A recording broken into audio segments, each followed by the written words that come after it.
29. Pois xa está por aquí Nusca Chousa, que tal, Nusca? Moi boas tardes. Hola, que tal? Moi boa tarde. Que ben estivemos boa tarde, aquí. porque están Bueno, tendo unhas tempo tardes espectacular. fantásticas. A verdade é que dicía, o pasamos tan ben onte, porque ademais estaba tan boa tarde, que foi Raúl Villares alá o CHUS, o Complexo Hospitalario Universitario de Santiago. Ajá. Estivemos falando con xente do Servizo de Pediatría, Sí. estivemos cos nenos e nenas que están ali, maliños, algúns deles gozando de que maneira desa hortiña terapéutica que te axudaches a crear no verán, foi. Sí. E a verdade que moi ben. Sí, foi a finales da primavera para ir facer o plantío, pero bueno, están acoidando. Pois agora estivemos falando tamén cun rapaz que estaba todo interesado en poder botar un buquiño de auga e de ver como ían arriba esas plantas, eses vegetais. Tedes de todo ali, perixel, berenxenas, tomates houbo tamén, Sí, e floriñas tamén para favorecer os insectos igualmente, pero vai a salir esa entrevista que é visual ou é de radio. Xa foi. Xa foi. Foi onte pola tarde. Vale, foi onte. Vale. Que podedes recuperala en agalegaudio.gal.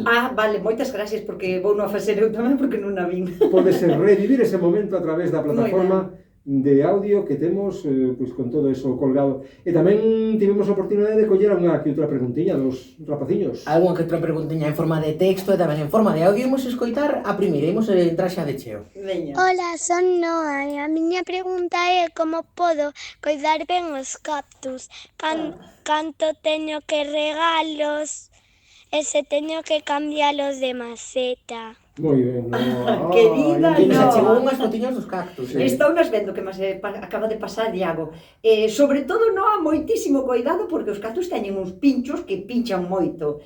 Tens que pedir axuda para cambialos de maceta, porque teñen unha maceta moi piquichiña e hai que poñer un pouquiño máis de sustrato.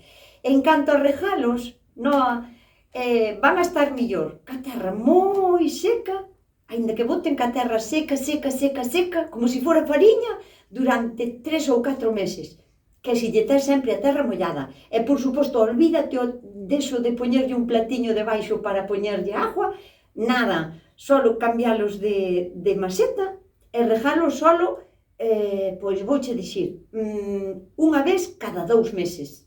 É solo un chupitiño pequeniño de agua. Sí. Non de encharcar ali a terra. No, porque senón van a quedar pachuchos. Bueno, creo que aquí xa ten algo pachucho, pero bueno. Ten solución. Sí. Ten solución. Pois un bico para a nosa pequecha amiga e temos máis, non? Temos outro audio tamén. A ver. Hola, Hola. me llamo Dylan, Dylan.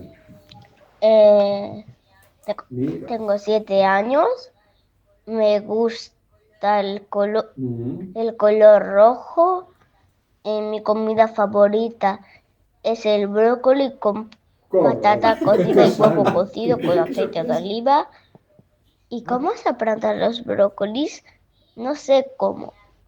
Y también me gusta jugar más a la tablet que al pilla-pilla.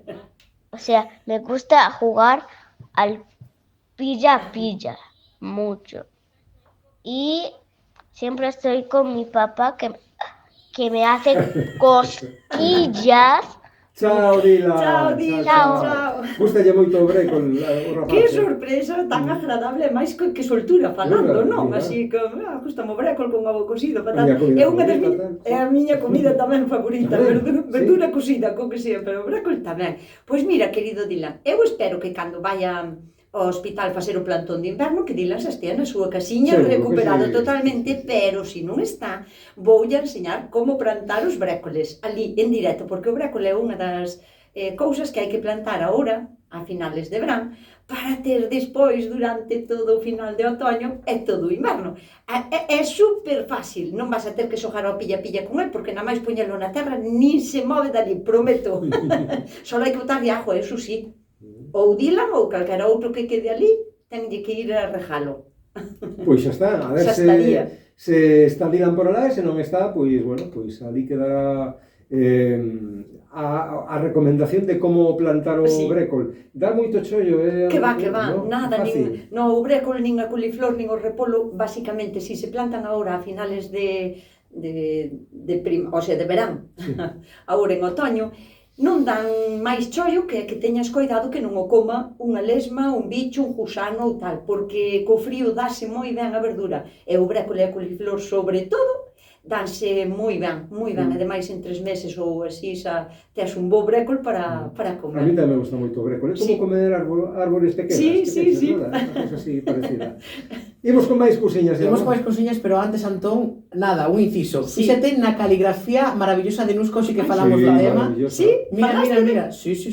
É que xa dixemos que relaxa moito, que é ideal isto de... Mira, eu son unha persona moi manuscrita, o sea, eu sigo escribindo todo a man, justame con coloriños, facer tal, para que me sea moi visual, non? Se non fago a letra clara, entón... Pero iso é porque escribes moito a man, casi todo, casi todo, non teño ordenador, non teño. Todo o que escribo a man. Que curioso, nestes tempos cibernéticos non tes ordenador. Pero, date conta, a min non houve nunca un traballo que me supuxera ter que aprender algo de tecnología, nada. O sea, servir nas mesas de restaurantes, traballar con nenos e nenas, para min iso era, pois, a imaginación. E o resto, pois, non sei escribir nun ordenador. Pois que maravilla, quen tivera esa letra, que gozada. Temos unha última consulta dende o Chus de Santiago, Antón de 8 anos, que está preocupado porque, como podes ver aquí nesta fotiño, hai un bechiño que está comendo esta plantilla que o rapaz non sabe que é, porque está amarilla se a terra non está nin seca nin empapada, que por máis que mirou non ve o bechiño. Pois a ver se lle dá solución. Vamos a ver, Mira onde está o bichiño. Nunha folla do medio, aquí está o bicho, fíjate. Que ollo ten, notase que tamén faz das 7 diferencias. Sí, no, porque a ver, vese na foto, que despois hai volo de poñer, pero vese na foto unha verdura que non sei se é un brécol ou un repolo, que está totalmente comesto. O sea, ese bicho non se pode esconder tan facilmente. E non é comesto de caracol, porque comen dunha maneira diferente. Eu sei non distinguir así a primeira vista, co cal é un bicho destes verdes que está na parte de arriba, estaba aí. Amarillo, penso que só ten as follas primeiras, porque un repolo vai crecendo sempre do ollo e as follas vellas van virando máis amarillas, pero porque a planta necesita desfacerse delas. Ás veces non lle chega a alimentación para seguir crecendo e desbota as follas máis vellas como fan agora os carballos no otoño. Entón, que non se preocupe, que lle quite o bichiño que ten aí no medio, que ese repolo vai a ir para arriba, asegurado. É un bico para Antón. Bicos, Antón, e grazas pola fotografía e polo texto. Pois deixamos xa de lado as consultas que nos mandaron os nosos cativos e cativas ingresados no Chus, dese orto que están facendo con Nusca, e pasamos xa a esas consultas que tiñamos pendentes, unha delas en forma de audio. Hola, boas tardes a todos. Son Marisa de Boiro. Nusca, queríache preguntar si no trozo onde teño os pimentos e os tomates plantados, cando arranque todo, teño herba polo suelo, si podo deixar as galiñas aí un tempo e cando vai estando máis ou menos limpo, alá en diciembre ou en enero, chego a tempo para abonar e tapar con cartóns para a próxima temporada. Gracias. A ti, amiga. Pois, a ver, que plantea varias cousas, entón, deixalo aberto, agora teno con herba, está genial, non? Si podes soltar as galiñas, iso é fantástico, porque as galiñas, aparte de que comen tamén miñocas, pero non hai problema que a población non se vai a acabar, tamén vai a acabarnos que a inmensa maioría de gusanos cortadores de tallo ou tronsadores ou outro tipo de gusanos. Entón, as galiñas, eu chamo o equipo de limpieza. Eu cando fago unha limpa na miña horta porque arranco algún tipo de colleita ou que sexa, solto o meu equipo de limpieza. E non vexas como comen, claro. Todo o que picotean son bichos que hai na terra. Algúns son bons e outros non tan bons. Pero eles non lles fai mal, os bichos malos, non?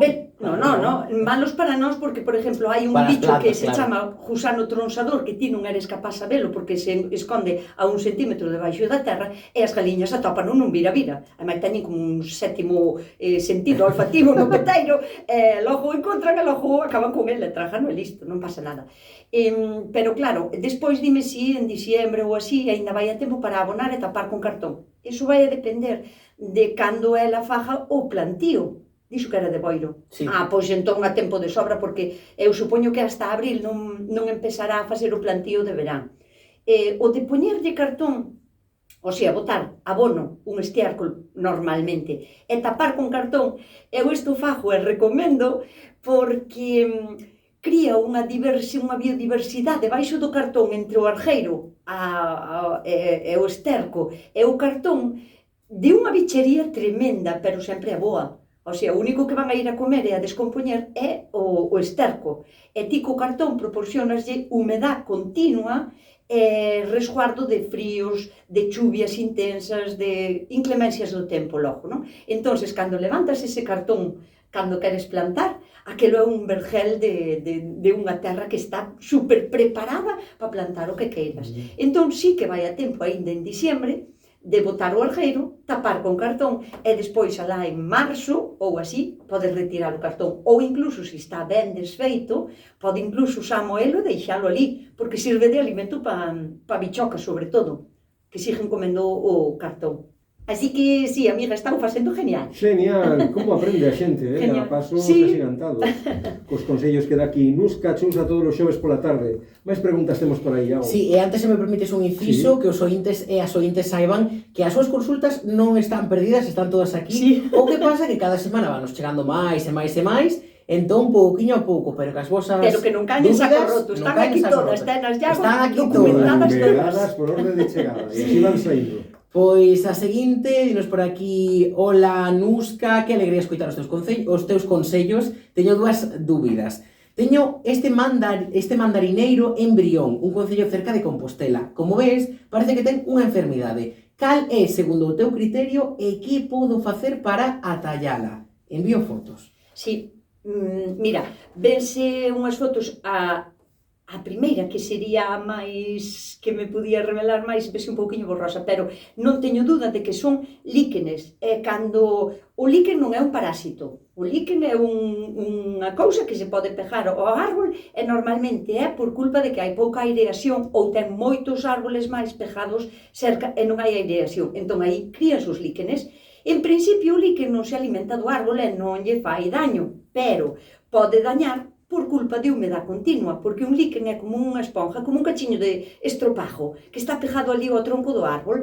É como se ti, por exemplo, non pasa nada por lavar os pés, porque se lavan con agua, pero se ti pos un calcetín mollado todos os días, vas a acabar collendo hongos tamén, non? Pois é máis ou menos o mismo. O líquen vai a aguantar da humedad no tronco e pode favorecer que entren hongos ou que empece un pouco de podredumbre. Entón, para quitar os líquenes, unha escobiña vella ou un cepillo de cerdas moi suaves, pero cunha escoba vella valenos ben.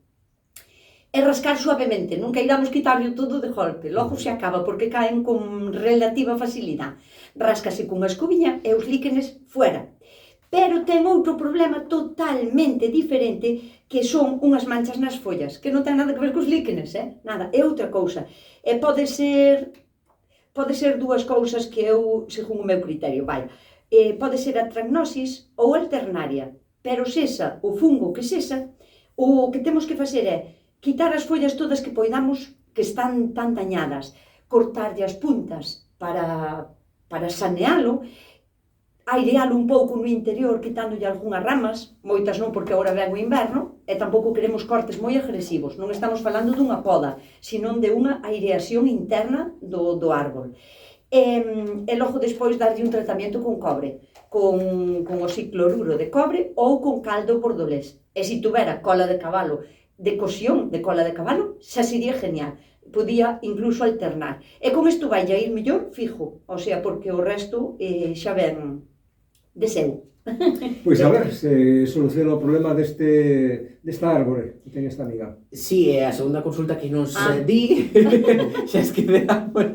Esta semana, coa minguante, sementarei grelos. Claro, esta consulta mellor xa está un poquinho atrasada, pero... Non importa porque ven aí outra menguante, depois dunha ten outra. Pois para aprender para a seguinte tamén, que de todo se aprende, non? Vale. Esta semana coa minguante sementarei grelos, ademais de levantar o terreo un pouco, que podo facer para que non veñan lesmas, caracois e demais bichería? Vale, o primeiro que... Os grelos, normalmente sementanse na menguante de agosto, pero pode ser na de setembro ou na de outubro. Non vai a pasar mal. En diciembre xa o ves un pouco tardío. Pero ainda temos agora, mira, creo que é chea sobre o día 7, 8, 9, máis ou menos, así que tan pronto como sea luna chea, o día seguinte empeza a menguar, así que volvemos a plantar os grelos sin problema. E que podemos facer para evitar os caracoles, sobre todo, non?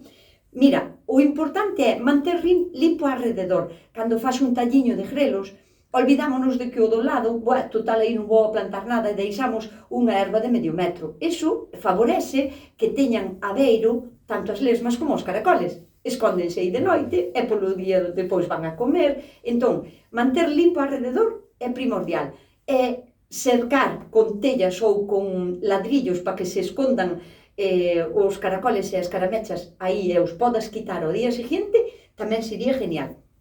E se tes un problema moito máis grave e ainda persiste despois destes consellos, podemos usar bacillus. Bacillus é unha bacteria, que xa teño falado dela, pero pídese así, Bacillus thuringiensis. É un tipo de bacteria que cando a comen as lesmas, morren. Non é dañina para nós, pero bueno, non botala en temporada cando a vamos a recoller, porque é mala de quitar da folla. E nada máis. Se con todo isto non lle vai ben, o sábado a compralos á plaza. Non lle queda outra. Pero seguro que vai solucionar o problema. Seguro que sí. Pois veña, buscamos máis solucións para quen, Iago? Para sen nome, ou seja, Anónimo. Dices por aquí, boa tarde, fixen un sementeiro con verduras de inverno e puxen varias sementes en cada buraco da bandexa e quedáronse como na foto que nos achega. Creo que teño demasiadas plantiñas xuntas. Que debería facer? Cortar unhas poucas ou sería mellor facelo directamente na terra? Moitas grazas e un saúdo para todos. Ten moitas, non, moitísimas. Cando unha semente, a semente ten a enerxía necesaria para botar as primeiras raíces e os primeiros cotiledóns. Se esa enerxía a ten que gastar en estirar o cuello para facerse cun pouco máis de luz, porque ao lado ten moitas máis plantiñas, perden vitalidade, quedan sin forza. Entón, desde logo, para a próxima é mellor que só planten cada buratiño 2 plantas, como moito, senón unha sola. E agora o que debería de facer é intentar escoller as que son máis fuertes e poñelas individuales, unha en cada cacharriño, para que teñan espacio suficiente. Pero isto con moitísima delicadeza, porque o tallo é tan tierno que a mínima presión cos 2 dedos para intentar levantala, podémola dañar e queda totalmente inservible. Entón, pois, sí, que intente rarealas e trasplantalas individuales para as macetiñas. E para a próxima, menos sementes, porque lle van a nacer igual, é moito máis factible para ser unha planta grande. Ou seja, con menos e máis tamén na horta se pode aplicar. Sí, totalmente. As veces menos e máis. Sempre. Pois, e canto agradecemos tamén que nos mandedes as fotos e que axudan moito a Luzca a dar unha diagnose un pouco do problema e da solución posible. E das consultas tamén, o sea, eu agradezo moitísimo estas consultas, porque se o tuvera que facer eu por min sola e traer material así para explicar, non se me ocurriría explicar ao mellor isto que me pregunta cada persona, non? E a dúda de unha persona seguro que é a dúda de outras 20. Entón, pois está genial, así que moitísimas gracias por as consultas. Pois seguimos facendo así esta consulta interactiva sempre, este tempo de participación interactivo, e damos paso a outra consulta. A outra dúbida. Pois por aquí dinos Mari de Xuño que tampouco falta nunca. Plantei unha lufa e botoume moitas flores, pero todas macho e ningunha femia. Está a pleno sol e regua todos os días. A que se debe? Pode ser por varios motivos. Mira, supoño que esta consulta sí que é das que quedou un pouquiño máis atrás, porque ahora mismo estou segurísima que se nos puder dicir, ten xa algunha lufa. Mari, cando poidas, dinos... Confírmanos que xa tes algunha frutiña xa medianamente de unha cuarta de largo, polo menos. Mira, a lufa é unha planta curcubitácea. É normal que ao principio as curcubitáceas... Perdón, curcubitácea, acabo de dicir, sí. Que xa me li. É normal que mentras non teñan a forza suficiente para ter flores femia, o sea, que non sean unhas raíces grandes, que non teñan unha estrutura boa e que non teñan unhas follas boas para facer a fotosíntesis, a planta non bota flores femia. Pero nin isto, nin a calabaza, nin a sandía, nin o melón, nada. Bota solo flores macho, pero porque está facendo como ensayos. E cando a planta está xa ben grande, con unhas boas raíces, e que sabe que vai a facer ben a fotosíntesis, é cando xa solta as flores femia para que haga o cruce, sabe? O sea, que non se preocupe se a fertiliza ben, se a ten a pleno sol, tenha exactamente como a ten que ter. Por favor, que non se desespere. E se non lle vai arriba ningún fruto por o ano, que a plante outra vez. Que non desespere, porque son tan bonitas.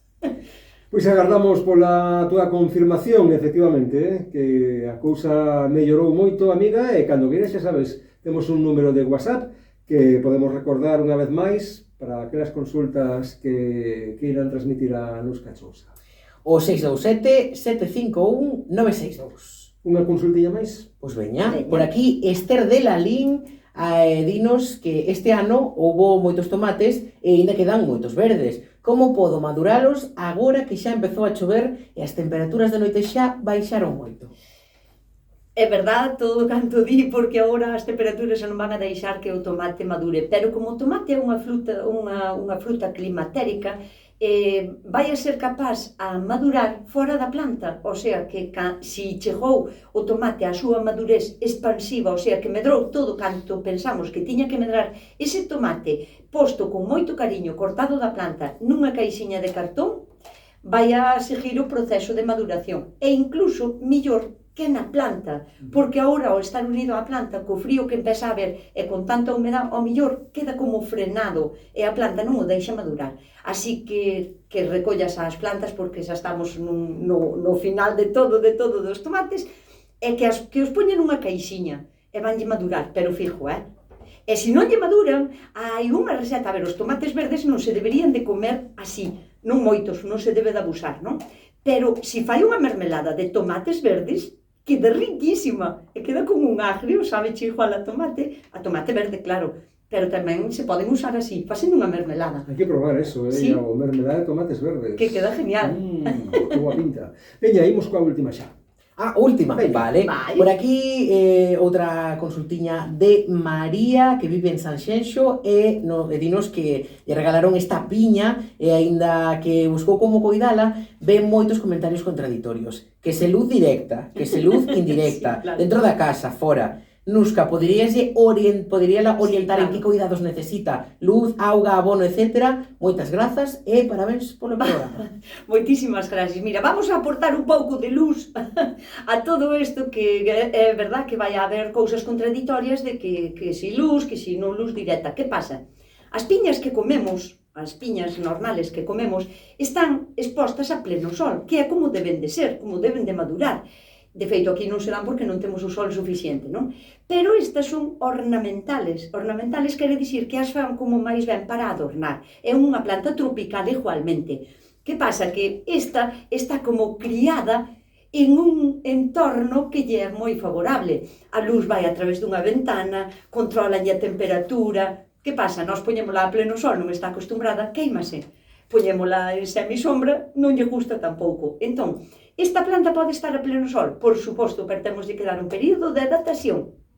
Temos que sacala un pouquiño pola mañán, ao sol da mañán, despois metela para dentro, o sea, hai que andar. Pero sí que é verdad que pode estar a pleno sol totalmente.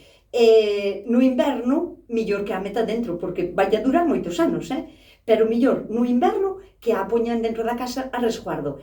Millor ao ladiño dunha ventana onde entre un pouquichiño de sol, porque faille falta. Así que...